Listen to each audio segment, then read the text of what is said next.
Hello, good morning. I am very excited to get into the numerology of today. I want to say though, we are getting ready for the Sagittarius new moon. The likelihood that that is going to come through in the reading and this card that we're about to discuss. And I think I'm going to pull.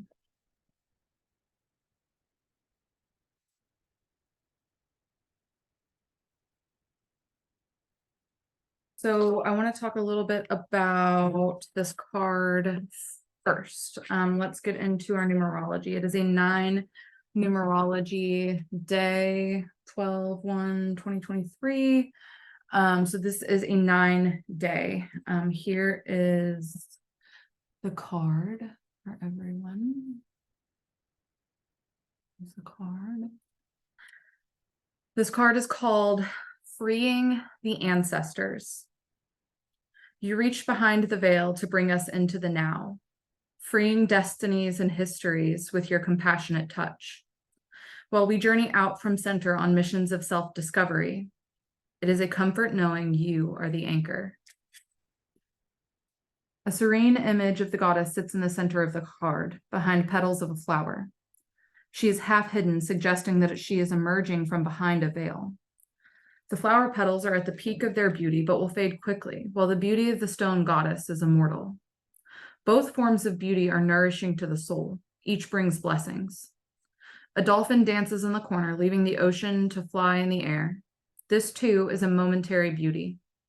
The lavender rose that floats at the goddess's breast symbolizes the fullness of her peace and serenity, anchored in the immortal. Freeing the ancestors honors the beauty and history of our soul's journey, our connection to the momentary beauty of life, as well as our soul's immortal beauty. Both feed and free our human expression.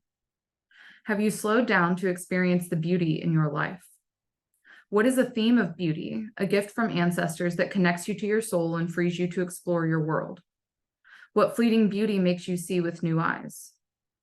Both forms of beauty's expression bring life, joy, and contemplation. Purpose. Make an altar of beautiful things somewhere in your home. Use things that are sacred to you, that reflect your history or ancestry, and that are objects of beauty you find every day. Contemplate the completed altar and feel it weave all these parts of you together. Choice. Use something that is symbolic of immortal beauty and really see it. Let it awaken you in the same way a bright bouquet of flowers might stir your soul. Let fleeting beauty stir you in the same way the sacred does.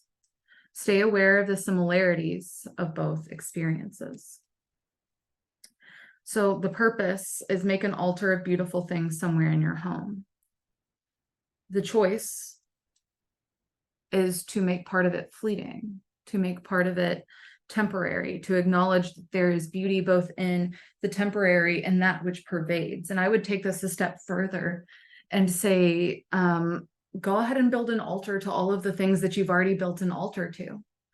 The things that you memorialize in your autopilot. It's a really simple way to bring it to your attention. Make a freaking pile, right? You go clean up your house and you're like, all right, this is all this shit. And you don't think about what it maybe represents. Take a look at the mundane beauty of your house, the space you're in, wherever you're at, and ask yourself, what is beautifully symbolic of that which has been on autopilot in my life? Can I make an altar to it? Am I willing to make a temporary altar to display that I'm going through friction so that I can meet this friction? As well as, am I inclined to include the beauty? Can I include things that continue to endure? You know, I think that it's easy to immediately gravitate towards like photos of loved ones and things like that, but especially things that carry their handwriting. If you have photos of these ancestors that has their handwriting on the back, those things are incredibly important and meaningful. They carry their energy. And whether their tradition is one you want to change or their tradition is one you're trying to uphold, it doesn't matter. Putting them up there to bring that into your field of awareness is very important. Freeing the ancestors honors the beauty and history of our soul's journey. So I also look back to, I think of ancestors as the versions of me that came before the person who is sitting here. And I know for a fact that I am freeing a very specific point in time me. It's really interesting. I'm having a lot of client parallel. So I'm in community with other women who are very much revisiting an early 20s version of themselves. So if you could bring to mind an early 20s version of yourself and ask, like, if you were an ancestor, what would you be experiencing right now with the changes that I'm making? If you were genuinely someone that came before me and I could prop you up outside of me, what would you think and how would you be acting toward me? Right. And it's easy to then go, oh, no wonder I'm so defensive to this new thing that I'm doing, or no wonder it's taken me so long to get into this thing in a new way. For me, I was hell-bent and determined in the gym in my early 20s. I had a coach, or a trainer. I had I was doing all of it, right? And I was very, very successful with it. But it was not something that I felt free doing. I was so restricted. I was very much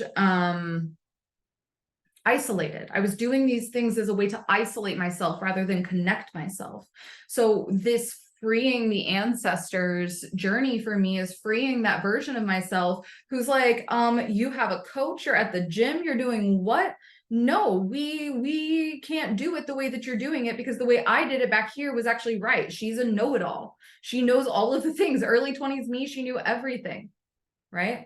And being able to connect back into that version of myself and say, hey, I can see that you're like really defensive right now. I can see that you're scared that I'm going to tell you were wrong. I can see that you're scared that you have something to atone for.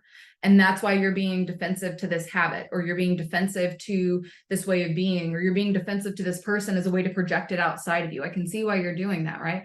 And I continue to show up in grace for that version of myself while using who I am now to free her, right? I tell people all the time when I would do karmic contract readings, which was like a combination of birth chart and tarot readings, that if an ancestor comes in, remember that they were another person.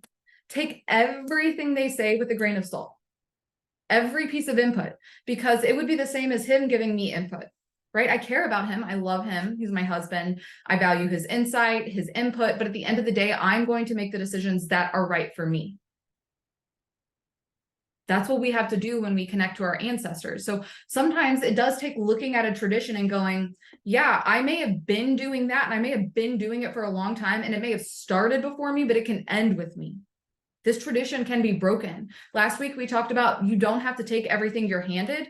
You also don't have to keep everything you're holding. You don't have to keep everything that you're holding. You can set these things down. You can set these traditions down. You can break these patterns simply by inserting a little bit of chaos.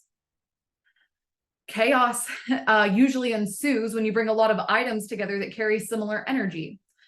We had a really interesting experience in the first house that we shared. We had just gotten a toy shelf that Ryan's maternal grandfather had made him.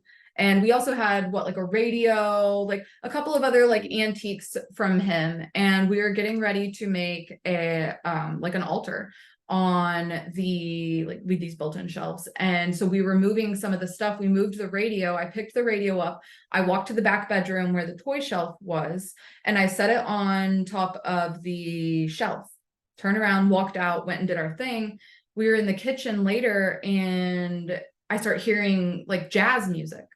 Now, we just had a neighbor move in at that point. So I was like, oh my gosh, do you hear that? The neighbors are so loud. Like they when they moved in, I was like, oh great, like they're older than us. We love living by older people. Older people are quiet. Okay. So I was like, great. Oh wait, now y'all are playing music. What the hell? And so like we're standing doing the dishes. I can hear it out of my left ear. I turn to Ryan, who's like taking the dish that I'm washing. And I'm like, do you hear that music? And he's like, what? Do you hear that music? No, I don't hear any music. I'm like, oh my God. And then it sounds like a radio's tuning and it goes to like a different station. And then it sounds like the radio tunes again and it goes to another station and then it stops. And I was like, yo, that was really weird, right? The way that most of us do when we have like a strange experience where we're like, holy shit, okay, that was intense. And then later, we're sitting in the living room. We had rearranged our furniture. The points of note here are we did rearranging that disrupted the flow of things, the flow of how things have been. And so we joined energies that hadn't been previously connected. We joined them together. So we rearranged the living room. If you ever need to like redo your life, rearrange a room, you don't have to cut your hair or get bangs. You can just rearrange a room. It will change the energy.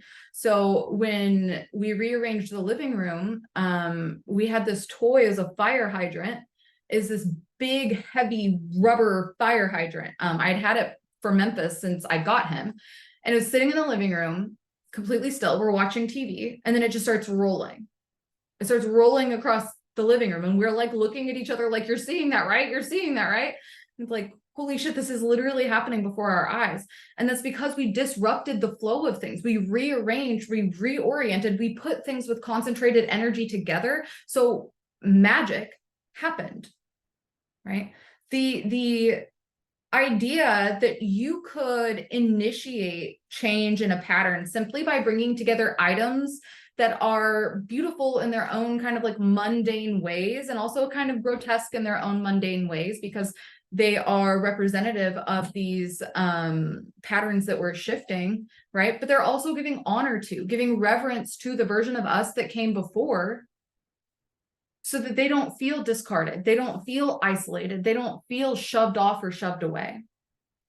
So freeing the ancestors is, yes, about connecting to our ancestors. And yes, absolutely, put up the altar. We're getting close to solstice. We're getting close to Yule.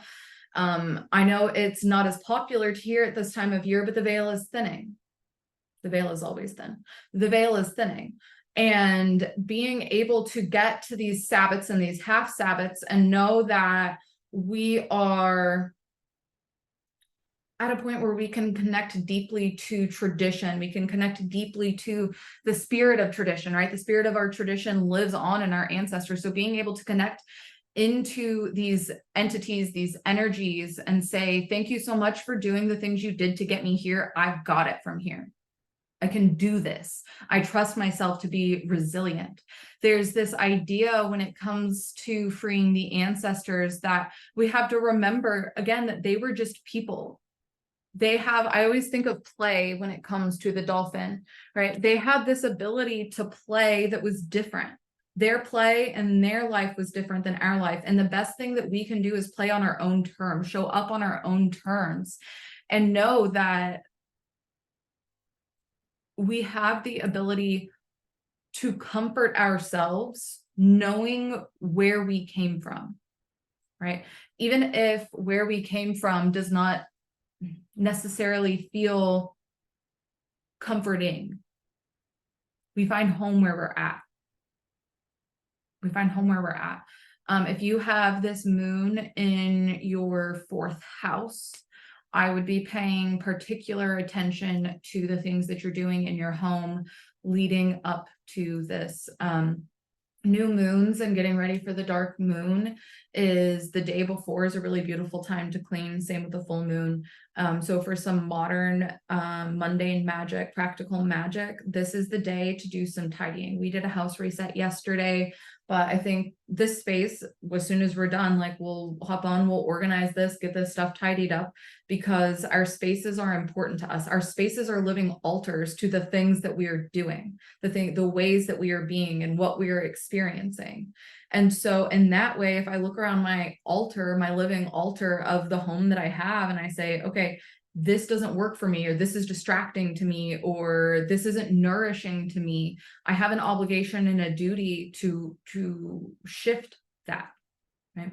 So especially if you're Sagittarius in the 4th house, you're going to be a Virgo rising. I've got a ton of Virgo rising people in my orbit, so spread the word. Tell them to clean their houses today. And also in general, I want to segue now into the new moon of it all. I'm a Sagittarius moon. If you have Sagittarius placements, for sure tapping in there to start. I'm not using this deck today. Tapping in there to start. If we have, let's see what degree this new moon is going to be at. Let's do some astro sleuthing real quick.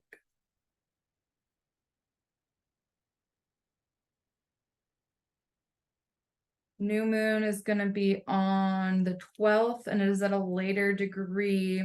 I check the degrees for timing purposes. So if you ever want to get into degree theory, this is a good place to do it. You can time events. So going to look at the degree of the new moon and lining it up on your chart. Does everyone you can drop it in the chat. Does everyone know how to do that for themselves? Like get the degree and then find the degree on, oh, you're a Sagittarius moon too. I love that. Does everyone know how to do that? If I were to tell you what degree the moon is at to find that on your chart?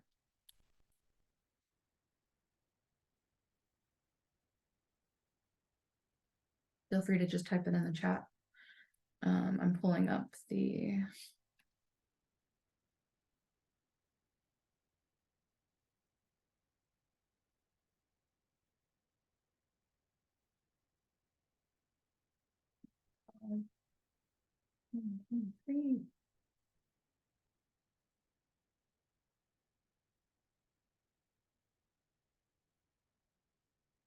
all right, we have 20 degrees, 39 minutes Sagittarius. This is going to be on the 12th at 6:30 p.m.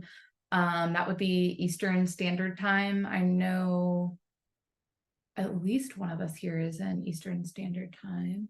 The chart you use shows degrees. Okay, good. So 20 degrees, 39 minutes Sagittarius. So when I go to 29 degrees, 30 minutes Sagittarius on my chart, that puts this moon literally on the cusp of my 11th and 12th houses. So I'm a Capricorn rising. 11th and 12th houses are chosen community in the subconscious, community you build, technology you use, things like that. And social justice, and then platforms that you build for yourself. You can think of it like your soapbox house. Your 11th house is your soapbox house, as well as chosen family, chosen community, technology, and surveillance. And then the 12th house is the subconscious. It's the purifier. It's the large intestine, if you will, that is purifying out what's already been learned, what's already been integrated. I can learn all kinds of stuff all day long, and if it hasn't been integrated, it's not going to be digested. And the things that need to be moved out with it are not going to be moved out. But when we look at this Sagittarius moon, especially at a 20 degree, that is interesting. Okay, so if you find other 20 degree placements on your chart, if you find anything at 20 degrees Pisces, Gemini, or Virgo, also paying attention to those, and those will give you some directions. I feel like I'm teaching y'all like astro sleuthing, how I do it. So if this is interesting to you, yay.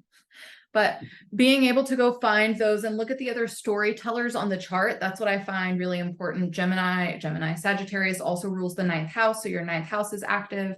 Jupiter is active because that's the ruling planet. And we also have the story of the student teacher. We also have the idea of power dynamic. We have the idea of travel. So for me, this is playing out in community, technology, my 12th house, facing fears. I recently had a conversation with Katie, who is in the hive and really into human design.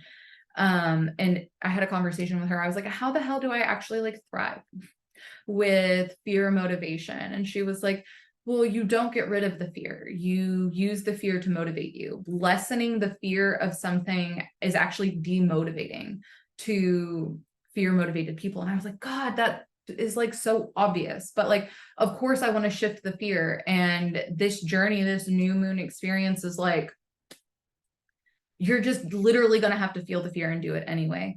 So whatever is coming up for you, know that Sagittarius is just going to make it bigger later if you don't deal with it.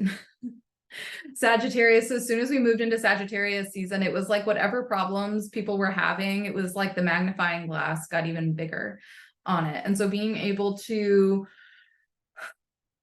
step back with our magnifying glass a little bit and choose what we want to be focused on is really important. Sagittarius is the wildfire, and Scorpio Venus is obsession. So whatever you have been obsessed with, whatever you've been consistently doing is what's grooming you, and Sagittarius is here to make it bigger.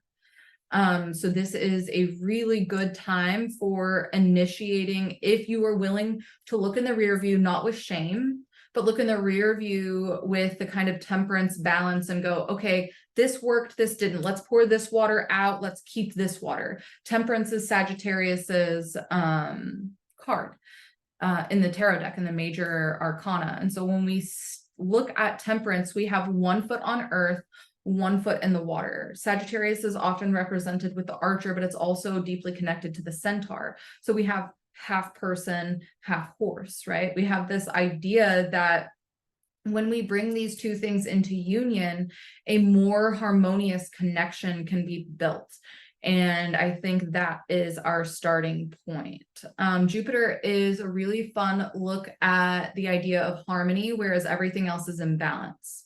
Everything else in our solar system is in balance. Jupiter is in harmony. So Jupiter, I was having a conversation with someone in the DMs the other day who said that they are a Scorpio and they have a really hard time with their Sagittarius kiddo.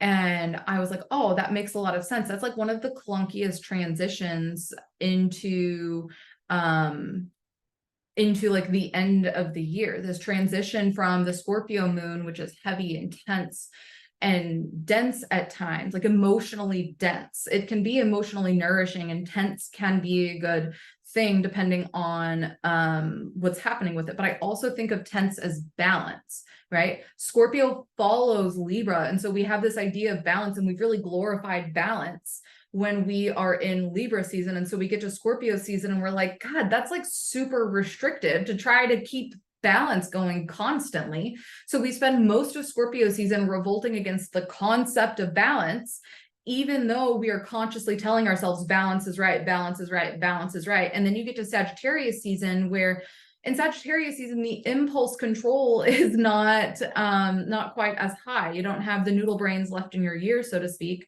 to face that. So when we look at the pairing between Scorpio and Sagittarius, we have to really understand that Scorpio is a revolt. Scorpio is an attempt to alchemize the idea of balance, whereas Sagittarius is our first invitation into harmony. So Sagittarius or Scorpio goes to wash out, to alchemize this idea of balance. And why is it so important to get out of this idea of balance? Balance is really limiting. Balance allows one way of being. Balance is static. It's frozen in time. When I think of balance and harmony, I think of fragility and durability. Balance is very fragile.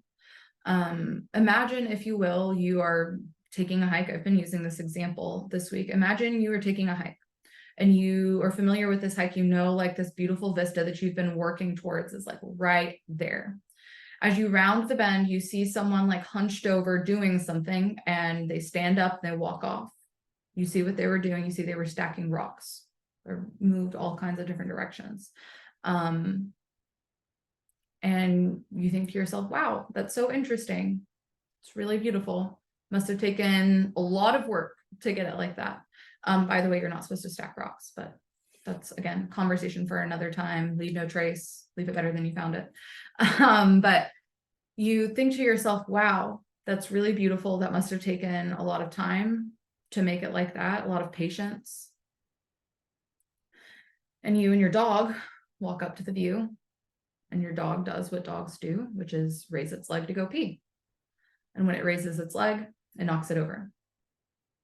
One thing came in and disrupted that balance, because that balance was so precarious, so precise, so tense, that it was designed to fail, while giving the appearance of endurance. Because it's stone, you're using stone material. Stone endures.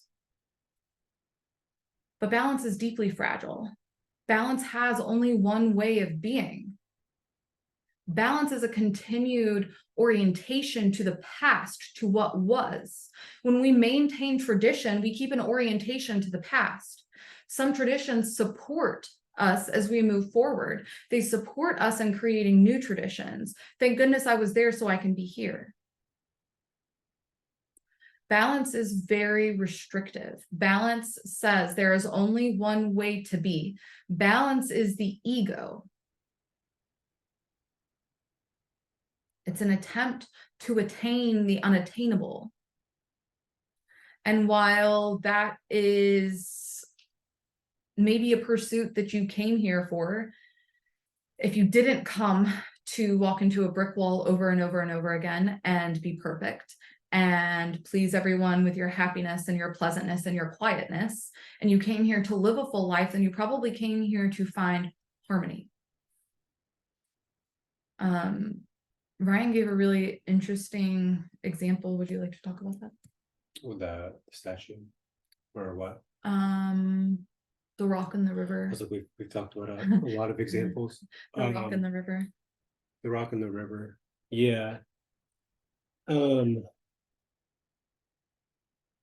I mean, I was telling Brittany during these conversations about harmony versus balance. I think some of the balance, at least from my readings and interpretations of things, it's like I think it's a misinterpretation of other philosophies and things like that. And it's our Western version of that translates to balance, but it's actually bringing things into harmony when we're reading things about like Buddhism and Taoism and things like that.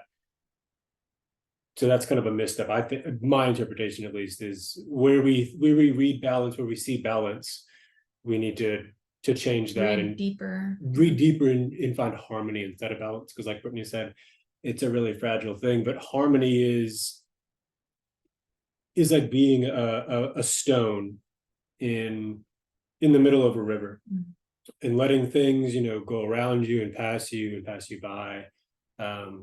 It's kind of like the way that I'm sure Brittany has talked about meditation in this way. Alan Watts talks about meditation in this way. It's always the return, right? Knowing that you're going to get distracted, knowing that things are going to happen, knowing that bad things are going to happen, whatever you want to put in there, that's part of it. And without that, then the other can't be. I have been talking about this idea of like, if I'm walking through this river, if I'm walking through it, I don't mean crossing it, but walking through it. I'm in the river. I'm supposed to be in the river. I've got my eyes facing forward, and water can come up at every direction, right? I'm still moving forward. When the water comes this way, I learn to go this way with it so that it's not sweeping me out, or I learn to lean back into it so that the water can cross my body and it cuts off the strength of it. Whatever it is that I learn along the way to adapt to what is, so that I can still continue keeping my eyes forward on this mission. I can still continue moving forward. Harmony is a regular adaptation to what is, a return to what is. I think my favorite example that we were talking about this the other day was the person like holding back the dam of water. And like we think that in this moment, like we're holding back this dam and we're trying to keep the balance, right? Because we have to hold back this dam of water, because from our perspective of this, if we let this dam go, it's going to be detrimental, right? It's going to be the worst thing possible. It's going to be a massive flood. There's going to be thousands of lives lost, blah, blah, blah, blah, blah, blah, blah. But the universe, whatever ancestors connecting to the past, knows that what we see as the most destructive thing, the worst thing ever, is actually going to be very nourishing for the land. Liberating. Letting this water go is going to be liberating, and good positive things are going to happen from our perspective, this worst thing ever.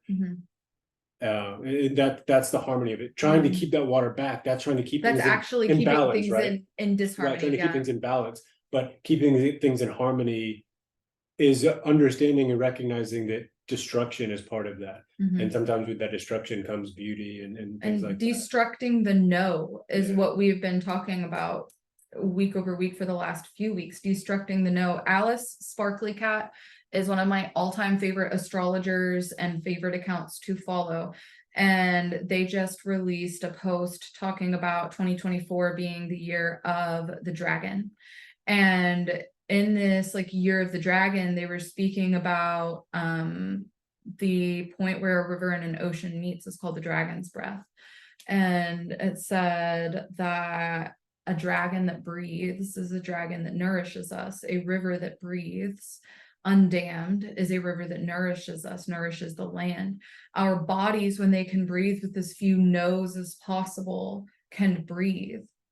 So it is in this way that we must continue to return to harmony. When we return to harmony, it says this is a reorientation of what is. It's not about never getting out of that space. It's about going, okay, I've found that space again. Okay, and now it's gone, and I've returned and it's gone, and I've returned and it's gone. That is our perpetual state as humans, is to return to the meditation, to return to the now, return to what is. So when we are working with this new moon, this is an invitation to return to what is, not a fantasy. Sagittarius is not prone to fantasy. Sagittarius is not prone to nostalgia. Sagittarius is prone to excitement and adventure and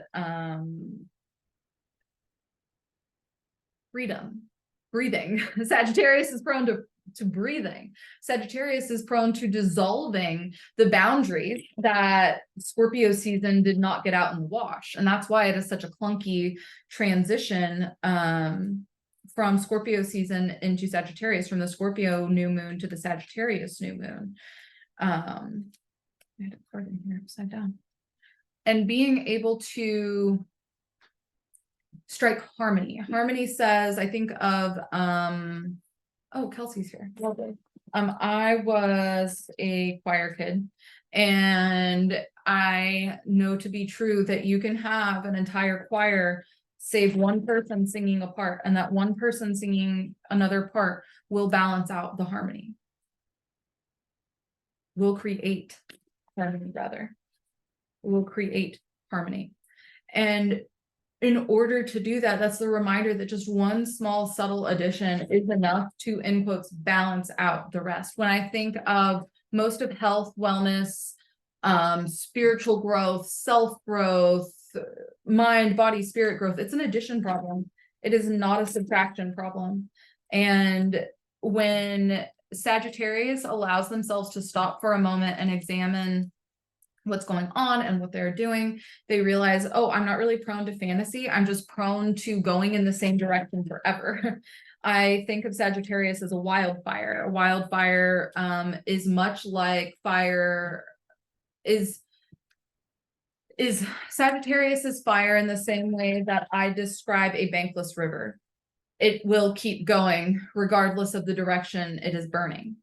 And so Sagittarius does well to find the least restrictive nodes to exist within. Sagittarius is our invitation into decreasing our inflammation.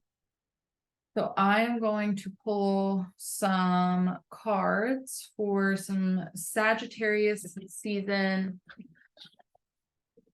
boundaries, no Sagittarius season freedoms. What's the wildfire already burning? And what it needs for deeper support. This is truly the mission of the Sagittarius shadow Mercury retrograde, continuing on into Capricorn, and then having the audacity to go retrograde from Capricorn back into Sagittarius. This is all part of the bigger collective story that is unfolding of moving us toward the most self-compassionate, authentic, and self-authority oriented way of being. I feel that is strongly, we have destruction here. I feel that is strongly the mission point that we are at. And liberation often feels like destruction first. So I want to find the destruction point, the wildfire point, and then we'll go from there.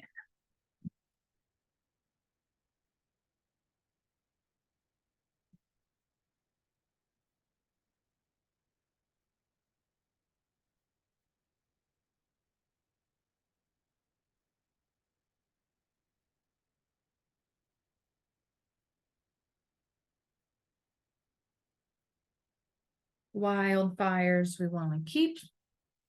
Wildfires that need boundaries. Wildfires it's time to put out.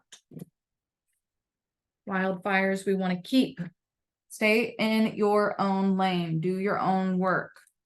The Hermit and Two of Pentacles. Focus on what you're focusing on. Learn to say no. So these are wildfires to keep. The wildfire of no, the wildfire of discernment, the wildfire of I'm taking care of me. I've got this lantern for me.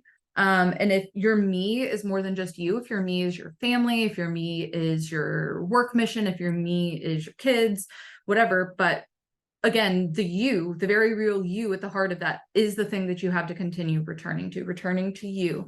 And the art of no, Two of Pentacles is our invitation into no. This is a healthy no. So let's see a no that would be helpful for for wildfires we want to keep. We have the Revolutionary, which is essentially just the fucking Hermit. So same, but different. Okay. Still on your own, still going your own way, keeping that torch and reminding yourself. We also have Get Curious. We have the Crow again. We have this reminder that while we are alone, we are not alone. While we are out journeying on our own, we are not alone. We have tools at our disposal. You know those tools. So whoever this message is landing on, where you're like, this is absolutely me, a wildfire, I need to keep going. I've been walking in my own direction.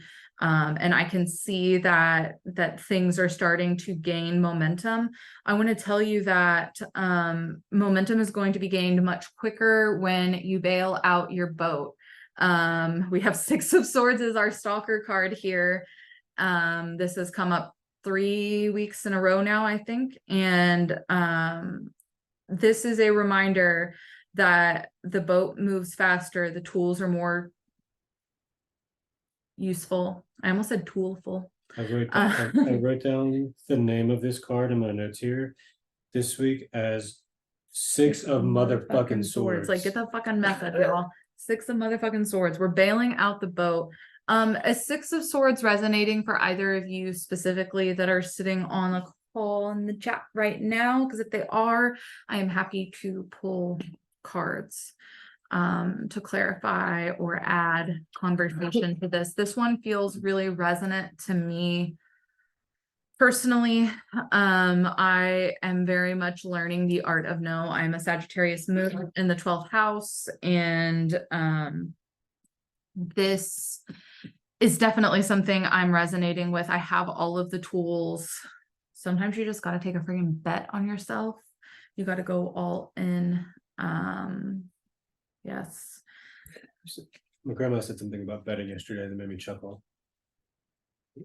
My pa wouldn't play golf unless he could gamble. Unless he could gamble. I'm like, Yeah. I kind of feel that way about life. Like, it's not really worth doing it or playing it unless I can Exactly. gamble on myself. That's on Sagittarius motherfucking stellium if I have ever heard it. All right. So we have some as above, so below action if the Revolutionary Hermit was showing up for you. So I want to remind you that there is, I believe it's a Clarence Thomas quote, I could be wrong though, that says tenderness is what you do in private, justice is what you do in public. So self-love is what you do in private. This is your tenderness.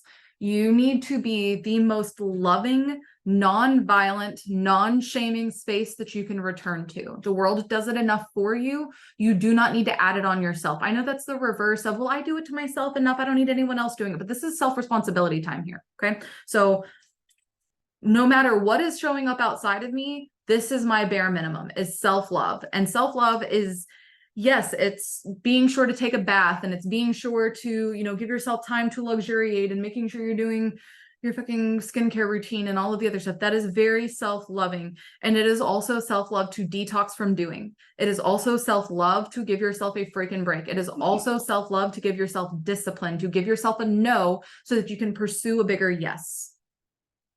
So what are you saying yes to that would be just like the simplest things to start saying no to, and starting there?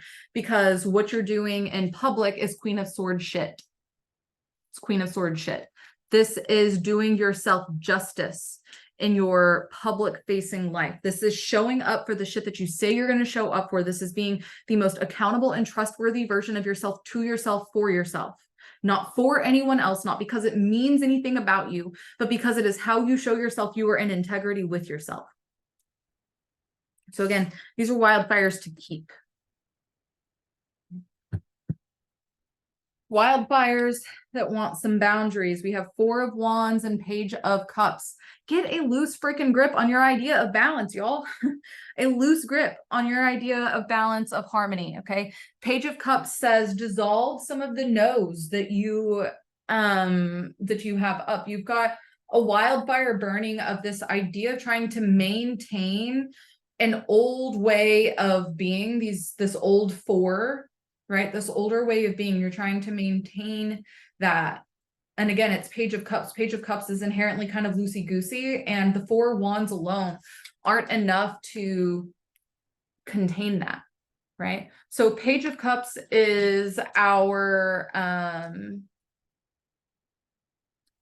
really hoping this isn't a secret reading for something else. But Four of Wands and Page of Cups is our invitation into understanding that the way that we see structure is actually, there's lots of gaps, right? Think of it like a cup. This is my structure, but it's got holes poked all in it and the water's coming out. Okay, it's the illusion of structure right now because you've got four wands and no walls. Okay, so what walls do we need here so that this ability to create? Our Page of Cups is our well, our source point of creativity, of passion, of where we go to make things from within ourselves and make them manifest outside of ourselves. It starts with the Page of Cups. It starts with questions and curiosity. But if you have no structure for those things, right, then it's just rabbit hole after rabbit hole and you're not really going anywhere. The water's leaking out. So what are boundaries that we can put in place here to make the cup? In case y'all were wondering, we got some swords shit going on. We are getting all of the air animals today. So our as above, so below, as within, so without.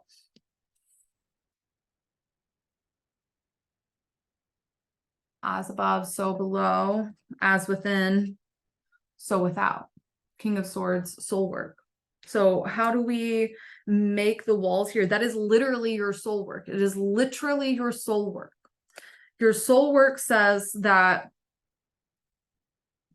let's get I guess a little philosophical for a minute. Supposedly we all have a soul mission here, right? Supposedly before you incarnated here, you selected your blueprint, you decided and determined the experience that you would have, and you agreed to certain lessons. Now, how those things play out is not really up to our control. They just do. So for some people who have this wildfire going of like, yeah, I'm really trying to make structure. I'm really trying and I'm giving all of my energy to it, but we've got these water leaks, like these actually even remind me of like the holes in the cup that I was thinking of. And being able to, like, if we want to go with that, being able to put honey, being able to put what's nourishing into those spaces so that it can nourish you all winter, that is in your best interest. And the way that you do that is, instead of trying to loosey-goosey, intuitive, go with the flow, that's too loosey-goosey for the area or the era that you are in with this journey. King of Swords asks for a little more decorum, a little more participation in routine and ritual, things that nourish you, that do and will build those walls kind of naturally for you. I also, oh shit, I also want to know if, well, I'll just show you. We have a clarifier here, the 3 of Pentacles, and the soul work card. So this is a reminder that there are other people who are really good at some of these things, so that you don't have to build routines for yourself, and that having people in your life who are accountability touch points is really important. I just hired a coach. I am really, really excited to be working with her. Her page is The Functional Bodybuilder. She's helping me rehab ankles, like old injuries, like over 10 years old rehab. She's helping me do that. She's helping me be able to enjoy going to the parks, like completely pain-free and things like that. And having a point outside of myself that says this is a point of accountability genuinely gave me the I don't know, the energy, the motivation, the desire to connect into myself, right? If any of you have any exhibitionism kinks, I strongly recommend getting a coach. Know that you have that, so you might project it, but being able to basically like show that, right? Being able to show that, that tells me more about myself than anything else. That means that I want to have something to show for the hard work that I do. So if I'm doing hard work and I don't have something to show for it, I'm probably working in the wrong direction. Right. So being able to say, sometimes you need to, I call it outsourcing what's outsourceable. And this does not mean only paying for things. Sometimes outsourcing what's outsourceable is sitting down and going, hey, we've been spending this amount of money on, maybe it's fast food. So I want to spend that amount of money on groceries. That is re-outsourcing what you were already outsourcing, right? So reallocating resources is one way that you outsource things that are outsourceable.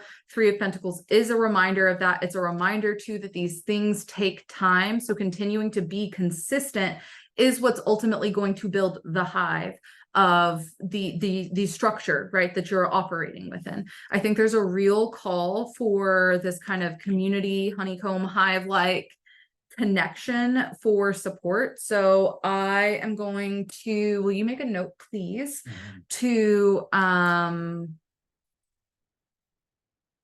do I want to put this? I want to get a little accountability group. If anyone is wanting to go ahead and jump on some new habits. I kind of jokingly made a video yesterday. I was like, if you're trying to wait until the new year to get back into the gym, wouldn't it be so much cooler if you started now, so that when all of the other new people are coming to the gym, then you're like, hey, I've been going here for like 10 days. I know it's kind of scary. Let me also connect to you and like build community that way. So accountability groups, it doesn't matter what you want to be accountable to. If you want to be accountable to drinking more water, if you want to be accountable to making $1 billion, like whatever it is that you want to be accountable to. But I think some group accountability, I tend to find that, again, if I have people around me that are touch points for accountability, I do well with that. So I'm going to brainstorm on that. If anyone has any ideas also, please feel free to send them my way. Yeah, I was writing about that. I know you saw this on my stories. Something like I'm doing is trying to run and stay consistent with like running and training and stuff like that for a marathon. And we live in BFE. So it kind of sucks like running by yourself. I'm like, even that, just being like checking in. That's why I like the online community of running and stuff like that. It's just having accountability to be like, oh, look, someone else had a really check into. Yeah. sucky thing. Yeah. We did it. We did it together. That gets you some sweet vasopressin bonding, right? There is one person that we've seen running, and Brittany was like, you just need to start running at the same time as him and just chase him Just down like and make friends. Wait at the porch until you see them running by and being like, hey, right? So our final section is a wildfire that needs to be put out. 2 of Wands and Ace of Wands reversed. Start and stop and start and stop and start and stop and start and stop. What is this one? This is the idea that planning is enough. This is a wildfire that needs to be put out. Start and stop and start and stop and start and stop. Planning is not enough. Structure itself is not enough. Showing up for it is what gets shit done. How do we put out this fire? Compassion, number one. I I think love that's like, compassion. as Rick Rubin talks about, that's like stopping at the spark. That's Mhm. not letting. That's literally what this looks like. Yeah, that's Because not I always letting, think of that's this. not letting that fire go. That's not letting the wildfire go. It's just stopping at the spark. Yeah. Not letting things grow, not letting them have the time they need to really grow. So the first stop is compassion.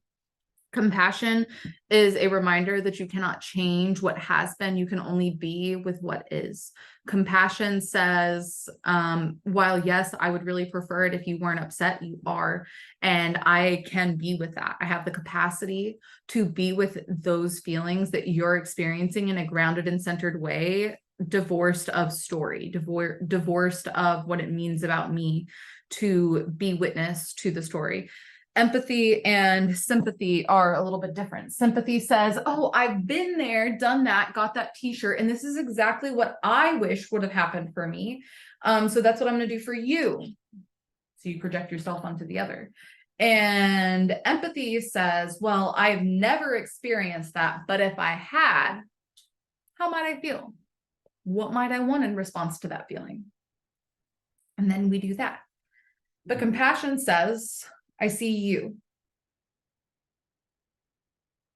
And whatever experience I'm having as a result of your experience is not your responsibility. This is your moment and this is your space.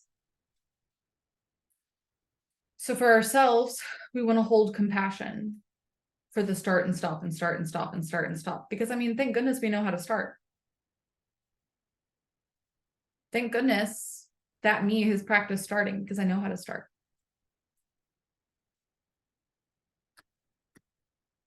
We also need to recruit our body.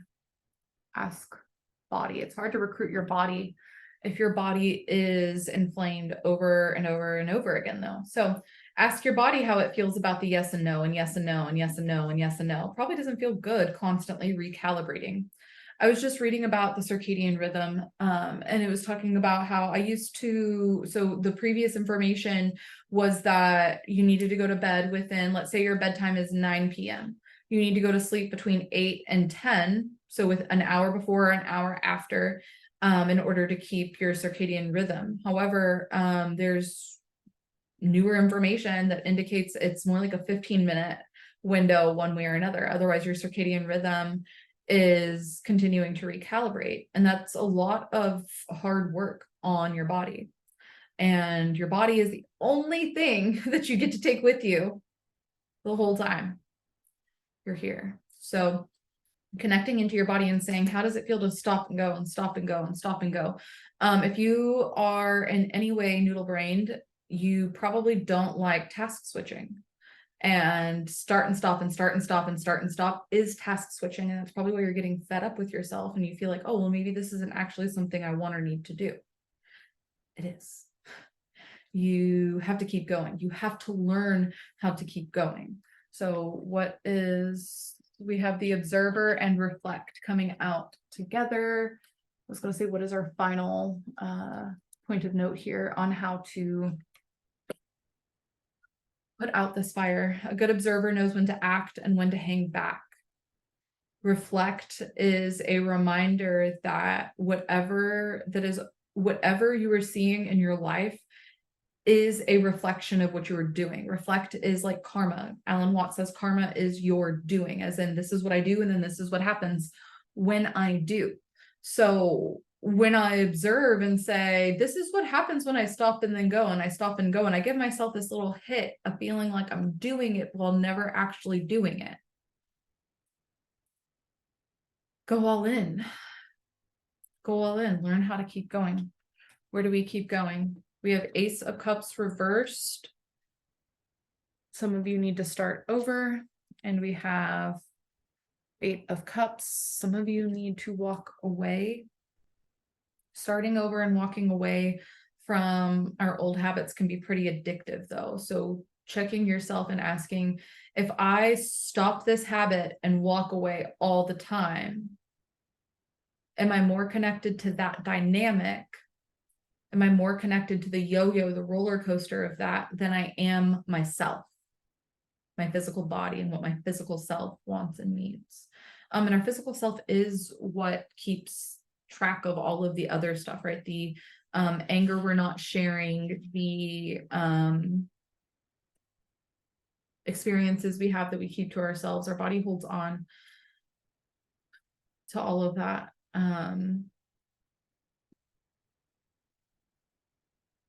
So for wildfire to put out, we have stop stopping. Right? I love a paradox. Stop stopping. I love the idea that I could stop stopping. I think of the talk, we were listening to a talk from Alan once where he was talking about it'd be like trying to bite your own teeth, or trying to, what does he say, put something through the pin of a needle. Past a grain of sand, the pin of a needle or something. No, it's like that. So I can't remember what it is. Yeah. There's something that he says. I love the bite your own teeth. Though. Yeah, it's like trying to bite your own teeth. Stop stopping, bite your own teeth, and it's like fuck. But it really does boil down to that. That is the paradox. That's, I don't know why I'm here. Is to look at these parts that seem to be in contradiction with one another and go, no, these two things actually inform one another.